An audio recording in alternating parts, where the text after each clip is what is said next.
so when I was just writing with people, they would often come in with these like predisposed ideas for me, and they'd be like, "Oh, let's talk about a guy who's doing this, and like you're hanging out with your girlfriend, and like oh da da da, and like this stuff." Right. And I was, but that's like not me. Like I don't want to.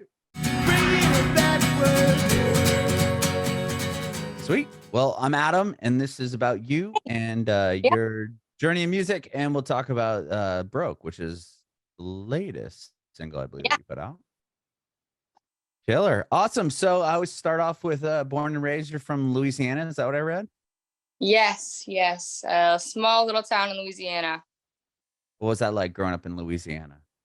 It was interesting. It's definitely different from being up here in Nashville. Crazy different. I'm not used to like the big city and all that. I mean, I had to drive about 45 minutes to go to New Orleans to get somewhere even like close to an environment like this. But it was nice. Like I was really close to my family and my friends. Like I had a really quick drive to school and stuff, and everyone. It was just a really like close knit environment. So Yeah. So it was a small town that you grew up in?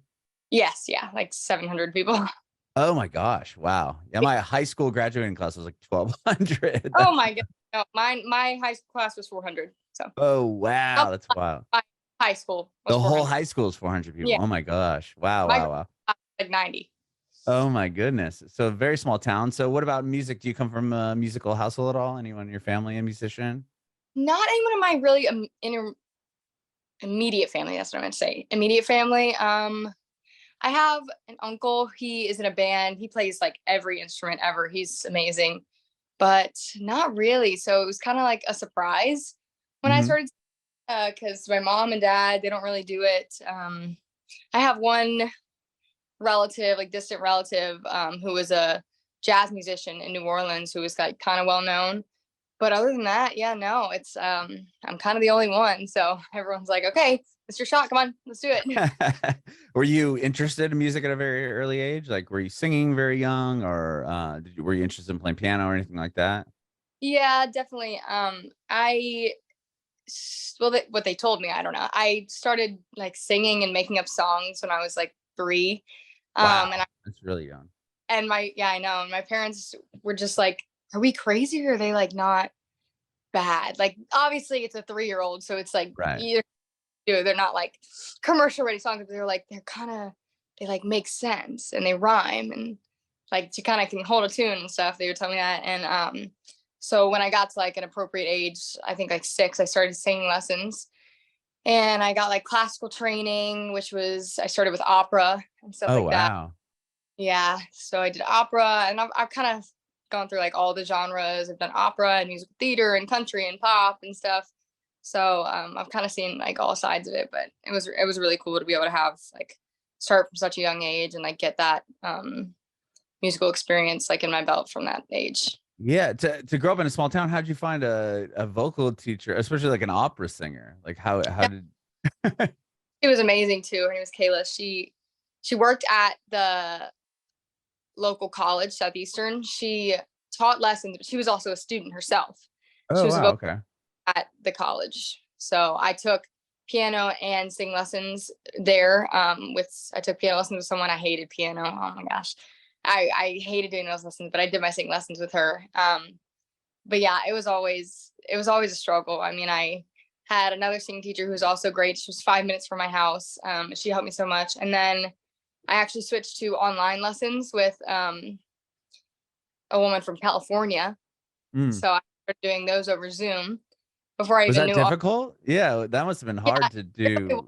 was. You have to do like the it's like a connection thing, uh can't think of the right word, but where things are off. I'm Yeah, like hearing a things, latency issue. yeah, I'm hearing things different time than she is. So it's kind of difficult. But now I teach lessons over Zoom and stuff. So I'm used to it now, and I'm still learning the ways of it, but I'm still getting used to it. So it's kind of come like full circle. Oh wow, so you teach lessons now as well. Yes, yeah, just a few. Just That's like on the cool. Yeah, very, very cool. So musical theater, opera, were you like doing something like opera, I would imagine as a child, was that something you were still interested in? I mean, you probably weren't singing like pop songs. yeah, I don't know. was definitely like doing both. I think it's just because the classical training, like it's a lot of like breath work and like serious kind of stuff. Sorry, it's very echoey and stuff. A lot of breath work and like serious stuff that I think we just started with the opera stuff just to kind of work in that professional training, I guess. Mhm. And I don't really know if I was really interested in it. I think I enjoyed it. I probably wouldn't have kept it up if I enjoyed it because most kids don't really have much of like an attention span. Sure. But I liked singing and I knew that this would like help me in the long run. I guess I had that mindset even as like a kid. Um, but yeah, and then from there it kind of evolved into me doing more things, even with that singing teacher, because we would take all those things I learned from opera and just apply them to other things. Mhm. So definitely helpful. And I still use that training in all things because I think it's always good to have a classical background. Like Sure. that's what I'm not obviously like trained in teaching classical music, but I'm trying to like implicate all the stuff that I learned into like what I'm teaching my little students now because I always think that's good no matter like what genre you're learning. Mhm. But yeah, When I did don't. you Oops, sorry. No, no, you go ahead. I was just saying I definitely don't think I could do opera now. My voice has changed so much. I cannot sing that high. Like I go back and watch videos. I'm like, I could sing that high. That is crazy to me. When did you start singing or like even like writing songs or doing covers of songs that you were interested in? Like, was there a moment that you can remember, like, oh, like now that I have this kind of base of knowledge on how to sing and hit notes, like I want to apply that to singing these songs or writing Yeah. songs similar to this? I was doing a program in California, the Ultimate Vocal Music Summit, and it was kind of like an artist development program. And we Were had you like living there or is it over Zoom? like over the summer, Okay. I would weeks at a time do a few things over there. Ultimately, it was this competition, and like at the end of it, they picked a few kids, and we continued with the program. But it's like a So summer camp. did you win you won the competition, I would Yeah, imagine? yeah, yeah. Oh, Sorry. wow, that must have been a big moment. Yeah, it was really cool, and I met like a couple cool friends out of it. It was really cool. Like me and this group, we toured and did stuff together. It was awesome, and that's why I got the Kidz Bop thing as well. But from that, we started kind of writing a little bit, and then when I really realized I had an interest in songwriting, I was like, everyone was telling me if you really are interested in this, you need to go to Nashville. You need to try out Nashville, see what that's like. So then I hooked up with another group in Nashville, Go Long Entertainment, and I started traveling up there like every other weekend, back and forth from Nashville to Louisiana, writing and performing with them, and just trying to get as much experience as possible. And that started when I was like 12, I think. Oh, And ever since, wow. yeah, coming back and forth to Nashville. I'm living here now because I'm going to Belmont, but Uh-huh. yeah, I've been back in here for so back and forth here since. So yeah, it's really cool. Yeah, so with this, I mean, even pre getting Kids Bob, you said that you with this thing that you had won, you had a group there and you guys would tour, like, what did that look like? We did the Santa Barbara parade, and we did like news shows and stuff. The basic, like the whole premise of the thing was just it's like we were young kids, so it was Right. just like these young kids doing cool stuff kind of thing. I guess I was like advertised that we were all like Yeah. ages. I was actually the oldest, but we were all like similar ages, so it was just like new upcoming kids, whatever, and we do like sing stuff on radio shows or together as a group, or like we did the parade, like I was saying, and we just had our own float and dressed as like 70s stars, and we sang songs. I dressed as Janis Joplin, sang Janis Joplin song. That's cool. But it was really cool, and it was like that's how I met my singing teacher over in California, and I did the Zoom calls with her, and we worked with like some amazing vocal coaches and producers and stuff up there, and it was a really cool experience. Wow. And what about Kids Bob? So what did you do with Kids Bob? Were you on the records or like Yeah, how did that work? I don't even know. It's still crazy. Yeah, I'm not even sure how we even came apart. I mean, she had just asked us if we. I think the person who ran the program, she knew the guy who was the producer for the Kids Bop, for like Kids Bop Kids, and either the Kids Bop Kids were on tour still and they wanted to get this other album out, or something, I don't know, and he was like, I need kids like to come sing. And she was like, well, I've got kids, so don't worry, that's my whole thing. I've got kids come sing for you. So it was obviously a crazy process. They sent us these songs, like pop songs, but like they were obviously changed the lyrics. And we had 3 days to learn them, 3 days to come up and like come record them. And then they flew us up, and we stayed with them and recorded them, produced them, and sent out. And like it was all ready in like one day, and it was Wow. so cool. And then we were only supposed to do like 3 songs on one album, but he ended up asking a few of us back to do more songs, which was so awesome, because I was like, oh my God, this is gonna be like a really cool thing. Like I grew up listening to Kidz Bop, like this is cool. And Right. that still to this day is like my fun fact that I would tell people. I'm like, I was a Kidz Bop kid, and they're like what? And I'm like, I wasn't like actually like one of the dancing Kidz Bop kids, but like I'm on a few of the CDs. But no, yeah, those 3 songs turned into, I think I'm on like 12 now, and like 4 CDs. So it's was a really, really cool experience. Wow. What records did you sing? I'm on a few songs on Kidz Bop 32, and then 1 song on 33, and then I'm on the Christmas and Halloween edition of 2016, Okay. maybe. But I like think. for those first couple, like, because you sing, I mean, Kidz Bop has hit, I mean, they're the radio hits, right? I mean, Mhm. what were the songs that you did? Do you remember? I did Work by Rihanna. That's awesome. It was just so weird because they had me doing like these rap songs. I'm like, this is Kidz Bop. I did Work by Rihanna. I did One Dance by Drake. And I'm just like, how am I supposed to sing these inappropriate songs for Kidz Bop? But like the word Yeah. change crazy. Just Like Fire, um, Run Run Rudolph, Little Shop of Horrors, and a couple others. I don't know, they're not coming to me, That's but funny. Yeah, that's rather. It is interesting how they changed the word. You're like, huh? I know, How did because they? Yeah, exactly manage to get. Yeah, the whole make it, process of it is pretty interesting. and it's so funny because like on the like it's weird because my name really isn't anywhere, so like I don't really have any like kind of proof, like because they don't want people to know that's obviously not Kids About Kids, because like that's what the whole thing's about. But like you can obviously hear a difference because like on Kids About 32, it's like some are the real Kids About Kids and some of them are us. Hmm. So on YouTube, like on the tracks that are us, some of the comments are like, why does this sound different? This doesn't sound like the Kids Bop Kids. And they're like, and like they're not bad comments. Like some people are like, oh, this sounds great, but like it doesn't sound like the Kids Bop Kids. And my grandpa, he made a YouTube account just for the purpose of commenting back to these comments and being like, it's not, it's my granddaughter, Laine Lonero. Check her out. That's awesome. Oh, until like 2, 3 years ago when my friend had begged me to play it, and I just went to YouTube and I was like looking at the comments and I was like, that is my grandpa commenting back to who he thinks these like trolls are. And I was like, oh my gosh, at least he's So supporting. you didn't even know he was doing that. He just happened to No, do it on his I had no own. idea.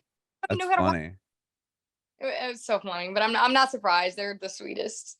That's awesome. I need to go back and listen to Work then. I'm gonna have to check it out. I didn't That's realize that my Kid Bop favorite. had like a core group of people that just did all the Yeah, songs. they have, I they have 4 or 5 kids that they just like have, and then when they get old, they rotate out and stuff. Yeah, they age Yeah, out and they're like, we like That's funny. Okay, so from Kids Bop, you what? Yeah, from there that you joined that group in Nashville, and you're going up and down in Nashville. yep, I'm not with them anymore, but pretty independent now. But yeah, I'm still writing and recording and doing all that stuff here. Like I said, I'm at Belmont, so I'm a songwriting major there. So that's obviously opened up a whole bunch of opportunities. But yeah, I'm living up here finally now, not going back and forth. Well, I am back and forth this summer because I still like to go home and see my family. But Sure. otherwise, yeah, I'm really liking being here now. Obviously, like I said, it's a crazy experience, but it wasn't like a complete culture shock, which I was really like grateful for, because excuse me, sorry, I was really grateful for Bless you. coming back and forth for so long, so I kind of like knew my way around and stuff a little bit. Mhm. With the first group that you were in, that you were coming back and forth for to Nashville, were you writing the music for that band, or were you writing the songs? It was another artist development group, so we I would get with them, Sheree and Will, and we I would go out for a weekend and we would take Friday, Saturday and Sunday, and we write like 2 songs in those Saturday and Sunday, and they teach me like how to perform them. And then one night we honestly like a Sunday night we'd perform that song. Like he Wow. played, we'd perform that song and they teach me how to perform it. We'd work on like the ways of the road in Nashville and stuff like that. And yeah, it was cool. Like we wrote countless songs with them, but I kind of feel like I aged out of it a little bit. And then once I got to Belmont, I was like, I think I need to kind of figure things out on my own a little bit. But yeah, it was a great program, and we it definitely helped me a lot with like figuring out what to do and like how to get there and how to write and perform and do stuff like that. Sure. And once you got to Belmont, that's when you started writing and putting songs out under your name? No, I started before I got to Belmont. I started I think it was my junior year of high school was my first single, I think. Yeah, because I have a music video and I filmed it at my high school. It was really Oh, cool. really? Yeah, yeah, but I think my first single was I think it was my junior year, and I filmed it at my high school. My high school was always so supportive. Like that's a great thing about coming from a hometown. Like I was like the hometown singer. Like everyone like knew me, and it was so great. Everyone was so supportive. Like my vice principal would like pull me out of classes, and he was like, "Oh, your mom needs you to record this real quick. Like you're getting a call for like an interview real quick. Like here, come do this." And I'd be like, "I'm in English class right now. I can't do this." But he was even in the video. He was pretending to be the baseball coach and stuff. And it was like they closed the whole school for me and they let me do it. I mean, it happened to be the hottest day of the year in Louisiana, and the air conditioner wasn't working, so I felt so bad for my friends because we were like dancing and like doing stuff. But it was really cool and really fun, and I love how it turned out. So Was that for No Sweat? yes, yeah, Okay. yep. That's interesting. I mean, it's funny that it was the hottest day in the year, and that's the song title. So you were Exactly. We were like, this is more funny. sweat. This is so ironic.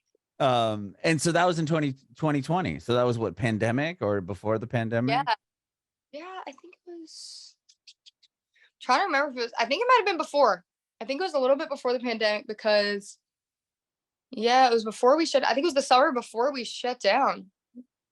Probably. Oh, wow. Okay. Maybe after. I'm not sure. It all really blurs together. I think end of my junior year was when we shut down. So I think it was the summer before. I think it was the summer before my junior year, actually. Oh, man. That must have been, I mean, to be in high school, especially towards the end and have that happen. I mean, It were was you so. able to like graduate with people, or were you like kind of the year when it started to We like clear up a bit? we were lucky. Okay, I'm wrong. It was the summer after my junior year, going into senior year. I remember. Okay, we were lucky. The class before us, they didn't get a graduation. They had a drive-through graduation where they just decorated their cars and stuff, which was really Yeah. unfortunate. Yeah. We End of my junior year, we went completely online, and then we did a little bit of summer school, and then start of my senior year, I think we did online too. But we were able to come back, but we didn't have like prom or homecoming or anything. We weren't able to do any of that. We had like stuff on the side. We obviously planned it. My mom like planned stuff on the side, and we did our own dances. Oh, that's But cool. we got in trouble for them. But whatever. We just really wanted to have like a high school experience. Yeah, Um, of course. You got that taken away from you. That's a bummer. no, we were able to have a graduation, but we could only have like 2 or 3 people there, each person. But it was better. It was better than nothing. At least we got to walk with our class and stuff like that. Right. But yeah, we missed out on prom and stuff like that. But it could have been a lot worse. So Sure. I was Sure. cool in general. So when you put out Tears Dry Up, that you were still in high school at that point as well? Or was No. that later? Or was that how far were you still in high school? How far? I think how far was the summer? Either my senior year or the summer after senior year. So yes. And then Tears Dry Up was my first semester of college for sure. Okay, so Yeah. you had moved to Nashville at that point when that Yep. okay. And then you put out Back to Me, which did really well, right? I Yeah. mean, was that Yeah. kind of like the change or turning point for your Yeah. career? We knew Back to Me was gonna be a risk, because it was totally different from what I'd previously done. It's honestly it's it's probably going to be forever my favorite song. The music video I absolutely adore. I love that my friends were in it, but it's not like cheesy. I love that it's just so simple. It speaks for itself, makes the lyrics speak for itself. And I wrote that song with Michael Farron, and I knew as soon as I wrote it that I was going to love it, and I was going to love how the production was of it. But yeah, I mean, that one really it was a risk for us to do it, but because it was so different from what I had been releasing and honestly even playing. And I wasn't even able to play the song really out in public that much because it was on piano, and it's really difficult to play on guitar, and it just doesn't sound as good. So I wasn't able to like introduce it when I was like playing around town. So it was kind of just a surprise to people, and I just had to keep teasing it on social media and stuff. But I was so grateful for when it came out, like the results it got, and my friends were so supportive of it. They loved it. They still do. And my family, and obviously, and just the reaction it got was so amazing. And I was so grateful for that because it was a song that was really personal to me and meant a lot. So I was so excited that it did so well. Yeah. What was what was the song about, if you don't mind me asking? It was just about, I had gotten broken up with, like right when I moved to Nashville, because we had tried long distance and it just wasn't working. So it was just kind of about getting back to being myself. Like it was hard moving to a new city and then trying to find new friends and stuff like that. And I had written it right after the breakup, of just trying to find myself again, getting back to me, getting back to who I am, and rediscovering myself in this new place, and rediscovering myself without him and having to lean on him and stuff. So I felt like it was a common thing that people have gone through, and like I wanted to tell people that like it's okay to like take time. Like it doesn't matter how long it takes, like 6 months, a year, however long it takes to get over someone, but just show people that like it takes time to Sure. get over. Yep. And you said that it got traction because of social media. That's where it really started to see results. Yeah, I think so. I mean, also it was so amazing. CMT posted it, and Radio Disney also was featuring that song as well before it shut down, which is super unfortunate. But yeah, CMT posted the music video, which was super cool as well. And they also did Broke for this Oh one too. yeah, yeah. I did see that. It was a group effort of just so many supportive like people doing this stuff like as well, was so cool. And just getting the word out today and about it was just, I think, was what just like pushed it. And you recently put out Broke, correct? Yes, Broke was, Okay. I think, like 2 weeks ago. Yeah, I saw the video. I watched the video earlier, which is a really cool music video. Again, that you put out. It's definitely more of an abstract concept, kind of, but it was like I knew what I had wanted, and like I wanted to try to execute it as simply as possible without making it too complicated. Sure. Being independent, is it hard to organize things like that? I would say I have a good bit of like connections, and luckily I have my mom, honestly, is really good at doing stuff like this, like making connections and helping out. She's a full-blown momager for Okay, sure. that's cool. She loves helping out. She's so amazing. But Marissa, who does my music videos, she's awesome. She the person who did my first music video, Lexi Burke, she is Austin Burke's wife. He's in the country industry. He's amazing. He's independent as well. But Lexi had done No Sweat, and then she blew up on TikTok for doing like the Venmo challenge, where you Venmo her and she gives huge tips to like people who need it, like waitresses and stuff like that she sees on the internet. So she had blown up, and she had gotten on Ellen. Oh, wow. Yeah, so she was so busy, and she suggested Marissa to me. And then Marissa did back to me, and I loved it. And now Marissa is so great, and we're collabing on our ideas. Like she helps me execute things, and we talk through, and she's got all her own ideas. So it's so cool that we were able to figure that out. But yeah, it's definitely more difficult not just having like all the resources at our disposal, because I'm having to figure out who I want producer wise, and trying to like find people within reason and find people available and stuff like that. But I wouldn't say it's been too difficult, but it could be easier, especially being so young as I am. It's sometimes difficult to find people who take me like as seriously, I'd say, just because like they see that I don't really have like a label, and I don't have, I am so young, I'm only 20. So they're like, don't want to, but then, hopefully I kind of maybe they'll see that my talent maybe speaks for itself and they'll let me like give me a shot. And that's what a lot of people have done. And that's how I have like so many connections and friends. And I just love working with the same people because I just get these great connections with these writers and producers, and they're so amazing in Nashville. And like everybody in Nashville knows each other. So when you know one person, like you can get that connection to know someone else. And it's just been a really crazy experience being down here. It's being, I mean, 20 is young. So like being young and like you mentioned people like trying to get people to take you seriously.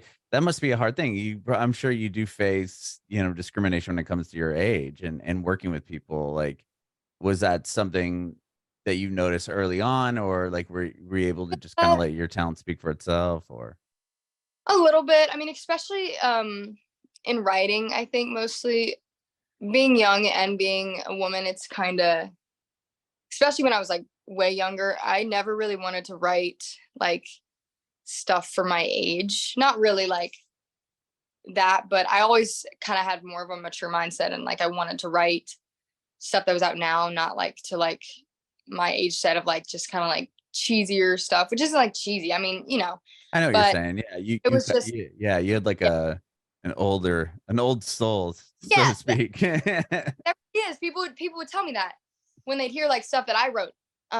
So when I was just writing with people, they would often come in with these like predisposed ideas for me, and they'd be like, "Oh, let's talk about a guy who's doing this, and like you're hanging out with your girlfriend, and like oh da da da, and like this stuff." Right. And I was, but that's like not me. Like I don't want to Right.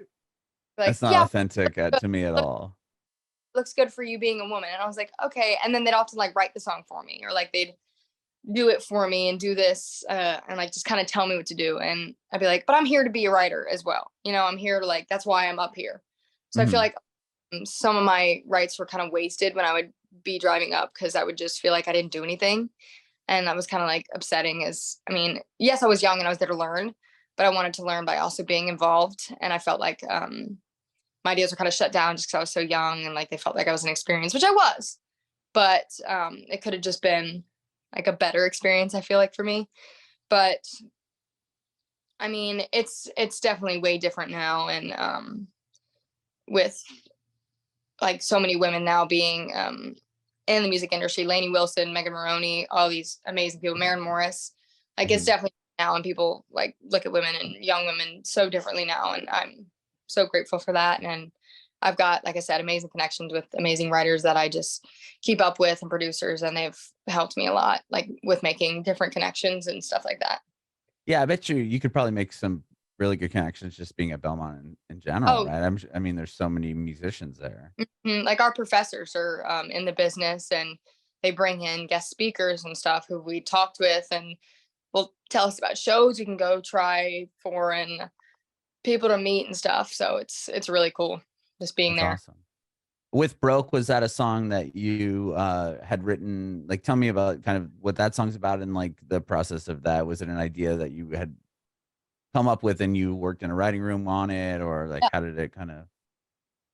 I had this idea for kind of a good bit. I had written something like late at night, and I had presented it to Amanda, who was the co-writer. Me and Amanda had been trying to get together to write for a really long time. And then finally one night, like after we had been postponing, we were like, we just need to write. We need to get together and write. So it was like 7 p.m. and it was so late, and we were both exhausted and tired. But I presented this idea, and she was like, I love it, but that is Better Man by Taylor Swift. It's already been. I was like, you're so right. But I had like one line, I think, and it was like, you need to get your heart broke or something like that. And she was like, I like the way you say that. And we were like, okay, maybe that's the idea. And we tried something off of that, and we ended up really liking it. And after that, it kind of just came out of us. And we realized we both had really experienced that of guys just needing to be humbled, and having, and who need to realize that it's not always going to be just so easy to break a girl's heart, and you need to experience what it's like to get your heart broken. So then maybe you'll know what it's like, and like realize it's not just all like it actually is hurting a person. So then we wrote that, and I performed it the next night and butchered it really bad. And Amanda was there, and she was like, you did better than I could have done. And I was like, I doubt that. But it still had a really great crowd response. And I got stamp of approval from my mom, which was good because she's the biggest critic. And she was like, oh, I really like that one too. So, I mean, I sat on it for a little while, performed it out still a little bit. And I mean, people just really liked it. So I tried to start recording it as soon as possible, and I wanted to get it out. That's awesome. You said your mom's she'll tell you if she doesn't like the song or not. Yeah. Oh yeah. That's good to have. She'll be like, it's good, not my favorite. Or she'll be like, oh my God, love that one. I mean, she's my biggest fan and my biggest critic. So that's cool to have somebody like that in your life that's going to be brutally honest, especially your mom. It's like yeah, unconditional love. So if she says this isn't good, like she's not going to have as many reservations about hurting your feelings. I'm exactly. sure. That's cool. Well, you have a bunch of music that you've got ready to come out. Like, tell me, like, what's the plan forward? Do you have an EP you're working on, or is it just more singles? Or, I mean, this just came out, so obviously this is a big push, but looking forward in the future, like, do you have any plans or releases coming up? I have a lot of songs that I'm planning on trying to get out. I think while I have like this traction going, I'm gonna try to get a couple more singles out, maybe focus on an EP, try to get something bigger out. But I think for now, I'm going to try to, in the next few months, honestly, do another single, see how that goes. Because I've got a lot of songs under my belt that I really love right now, with amazing writers as well, that I just want to try to get out there for the world to see before I sit on them for too long and stuff. Mhm. But yeah, just like I said, just performing those out, seeing how people respond, and then seeing what I want to do from there, I think. Love it. Well, thank you so much for taking time to chat with me. Thank you for having me, for real. Yeah, I have one more question before I let you go. I want to know if you have any advice for other aspiring artists. Yeah. I would say just like don't let people doubt you. Don't let people like take you down. I mean, I went through a lot of that. Like I was just saying, I went through a lot of people in my hometown, no one leaves ever. So I went through a lot of people not believing in me, and being a woman, being in country music, a primarily man dominated industry, like don't let people doubt you, and believe in yourself, and don't let people underestimate you.